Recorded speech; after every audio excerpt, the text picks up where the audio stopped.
3, 2, 1.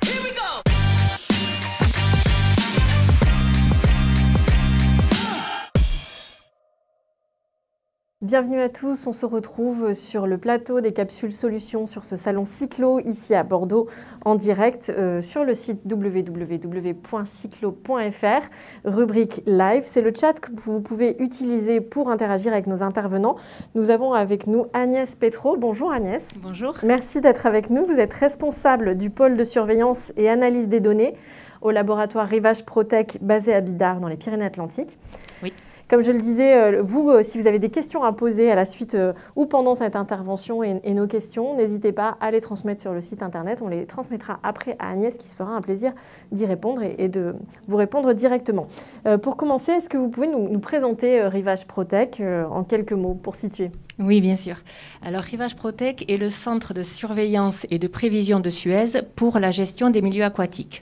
Donc, nous fournissons des services d'aide à la gestion pour les collectivités, qui sont des services de surveillance, de prévision et de préconisation sur différentes thématiques, dont la qualité de l'eau, au cours desquelles, notamment, on va faire des analyses bactériologiques ou virologiques. D'accord. Et donc, c'est dans ce cadre-là que vous avez été amené à mettre en place une surveillance spécifique ? Oui, tout à fait. Liée à l'actualité sur le Covid ? Liée à la Covid-19, oui, tout à fait. Donc, en fait, différentes études ont montré qu'il y avait une excrétion du virus par les personnes infectées avant même qu'elles ne présentent les premiers symptômes. Et ceci, y compris chez les personnes asymptomatiques. Donc, c'est ainsi que l'ARN du virus se retrouve dans les eaux usées et qu'il constitue un indicateur pertinent d'alerte précoce pour la détection du virus. Et c'est dans ce cadre-là que Suez, donc notamment via son centre de recherche international, donc que Suez a développé des méthodes d'analyse du SARS-CoV-2, donc le SARS-CoV-2 qui est le virus à l'origine de la maladie Covid-19, et que Suez a commencé donc la surveillance dans les réseaux d'assainissement. Suez a ensuite intégré le réseau national Aubépine, qui est l'observatoire épidémiologique dans les eaux usées, en avril 2020.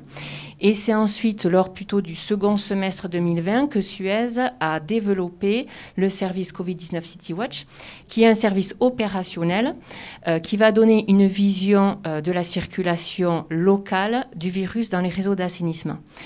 Et donc, c'est une approche complémentaire à Aubépine, puisqu'Aubépine donne une vision plutôt nationale. Et c'est lors de ce passage en opérationnel que le centre de recherche de Suez a transféré la méthode à Rivage Protec, donc basée à Bidart, puisque les techniques d'analyse sont basées sur la mesure de l'ARN par PCR, et que ce sont des techniques que nous avions développées à Rivage Protec pour le suivi de la qualité bactériologique des eaux de baignade, et que ce sont donc des analyses que nous opérons chaque année pour nos prestations de surveillance de la qualité des milieux aquatiques. D'accord. Donc vous saviez déjà faire... Et au sein de Suez, aujourd'hui, vous êtes le seul laboratoire à faire cette surveillance ? Oui, voilà, on est le seul laboratoire. Donc, comme je disais, il y a le laboratoire, le centre de recherche de Suez, mais nous sommes le seul laboratoire national opérationnel donc, qui assure ces différentes analyses. Ces analyses. D'accord. Vous avez tout à l'heure dit le mot PCR. C'est un mot qu'on entend évidemment partout dans l'actualité. Il s'agit du coup de la même technique, en fait, de détection ? Oui, tout à fait. Alors, la PCR, c'est une technique de biologie moléculaire qui repose en fait sur la multiplication de l'ADN. On peut dire une photocopie de l'ADN, puisqu'en se multipliant, sa détection va être plus précise, et même si des quantités infimes sont présentes dans l'échantillon. Donc, la PCR, c'est une technique utilisée depuis plusieurs années dans les diagnostics cliniques, mais également dans l'industrie agroalimentaire ou même par la police scientifique. Et c'est donc une technique, que nous avions mise en place au sein de Rivage Protec pour développer des analyses rapides de la qualité bactériologique, et donc que nous avons adaptée pour surveiller la circulation du SARS-CoV-2 dans les eaux usées. D'accord. Donc ça se déroule, c'est le même protocole, sauf que ça se fait sur l'échantillon d'eau. Voilà, c'est ça. Concrètement, est-ce que vous pouvez nous détailler un peu comment se déroulent ces analyses ? Quelles sont les étapes que vous suivez ? Oui, alors... Donc, le service Covid-19 CityWatch est une solution clé en main qui va se composer de 6 étapes, on va dire. Donc, la première étape consiste à collecter les données sur les réseaux d'assainissement pour définir les zones d'influence, notamment les zones à fort débit d'eau usée ou les bassins versants. Ensuite, on va identifier les installations ou les bâtiments à risque élevé. Donc là, ça va être par exemple les EHPAD ou les établissements scolaires. Et suite à cela, on va pouvoir faire une sectorisation du réseau. Donc toutes ces étapes sont réalisées par les équipes de Suez en local. Et c'est lors de cette étape de sectorisation qu'on va définir la stratégie d'échantillonnage, puisque plusieurs modes de surveillance peuvent être mis en place. Donc le socle de base va être une surveillance modérée qui va reposer sur un suivi hebdomadaire ou bi-hebdomadaire de quelques points réguliers. Et ensuite, si un risque est détecté sur un secteur en particulier, on va pouvoir passer à une surveillance renforcée, voire maximale, en remontant sur le réseau dans le secteur en question, puisque l'on aura défini au préalable différents points que l'on va pouvoir analyser en complément, ce qui va nous donner une vision affinée de la circulation du virus dans le secteur. D'accord. Donc ensuite, et suite à cela, la 4e étape consiste à échantillonner automatiquement dans le réseau d'assainissement, puisque notre offre repose sur des analyses d'échantillons 24 heures. C'est-à-dire que pendant 24 heures, nous allons réaliser des prélèvements à fréquence horaire pour obtenir ensuite un échantillon que l'on va mélanger. Ça sera un échantillon moyen 24 heures et qui va nous donner une représentation plus précise de la circulation au point de mesure. Plus précise que si on faisait un prélèvement à un instant T. Tout à fait, c'est ça, puisque le virus va présenter une grande variabilité au cours de la journée, et si on fait un prélèvement ponctuel, on va peut-être passer à côté du pic de circulation. C'est pour ça qu'on est vraiment pointilleux là-dessus, et on préfère faire des prélèvements toutes les heures sur 24 heures et reconstituer cet échantillon. Et donc ensuite, les échantillons sont envoyés au laboratoire d'analyse de Rivage Protec. Donc on récupère tous les échantillons au niveau national. Et donc c'est là que l'on va faire l'étape d'analyse des échantillons. Donc là, l'analyse, rapidement pour vous la présenter, elle se décompose en 3 parties. La première partie va consister à préparer l'échantillon et à le concentrer. Donc en fait, on reçoit des échantillons d'à peu près 250 millilitres sur lesquels on va prélever 20 millilitres.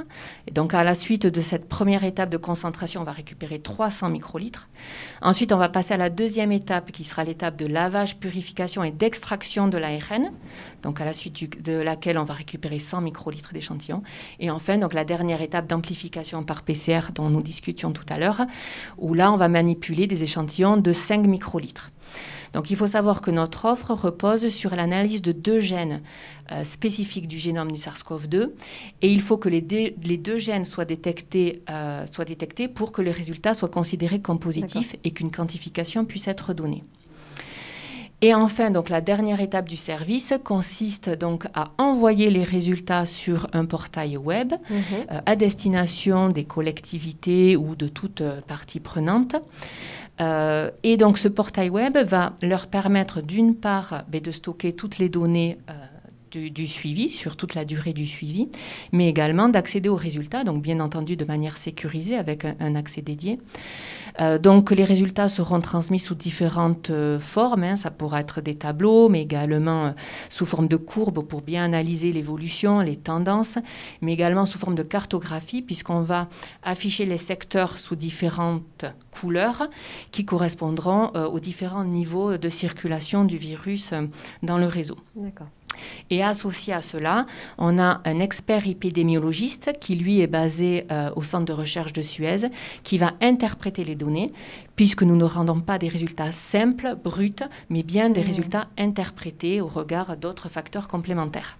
Et ça, c'est une véritable valeur ajoutée, vous me disiez, de ce regard complémentaire. Oui, tout à fait. Il est nécessaire d'interpréter ces données, puisque il y a différents facteurs de variabilité qui vont jouer sur la concentration de l'ARN dans les eaux usées.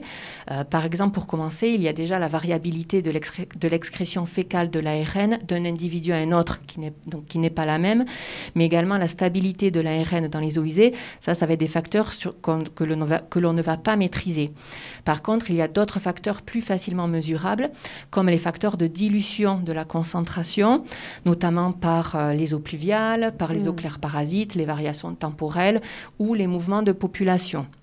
Et donc, c'est pour ça qu'en plus des analyses du génome de SARS-CoV-2, on va également analyser les bactériophages, qui sont des marqueurs fécaux et qui donnent une représentation de la pollution d'origine humaine. Et donc, ces marqueurs vont nous donner une indication de la population liée au point de mesure. Et ça, c'est très important d'avoir cette interprétation, puisque pour vous donner un exemple, par exemple, on va mesurer une baisse de la concentration sur une semaine, mais qui pourrait être tout simplement liée à un événement pluvieux ou à un mouvement de population lié à des périodes de vacances scolaires. Et ça, il ne faut pas l'interpréter par erreur comme une baisse de la circulation du virus, mais bien une baisse liée à ces facteurs. Et c'est pour cela que nous normalisons tous nos résultats avec ces indicateurs de population pour bien donner des résultats interprétés et vraiment pertinents vis-à-vis de la circulation du virus. Bien sûr, une vraie analyse en complément. Oui. Donc ça, c'est un véritable atout que vous proposez. Il y avait aussi ce prélèvement sur 24 heures. Oui, et il y avait un dernier point aussi. Vous me disiez, vous faites l'analyse aussi des variants. Des variants, oui. Donc là, cela fait quelques semaines que l'on analyse les variants, donc les variants britanniques, sud-africains et brésiliens. Donc de même que pour les génomes du SARS-CoV-2, nous allons rendre des quantifications, mais également des classes de pourcentage pour donner à nos clients une vision du pourcentage de variants par rapport au virus d'origine. D'accord. Ce sont, vous l'avez dit, je crois, des collectivités qui peuvent, par exemple, faire appel à vous pour connaître ces données. Oui. Quel est l'enjeu véritable pour eux, au-delà de la simple information?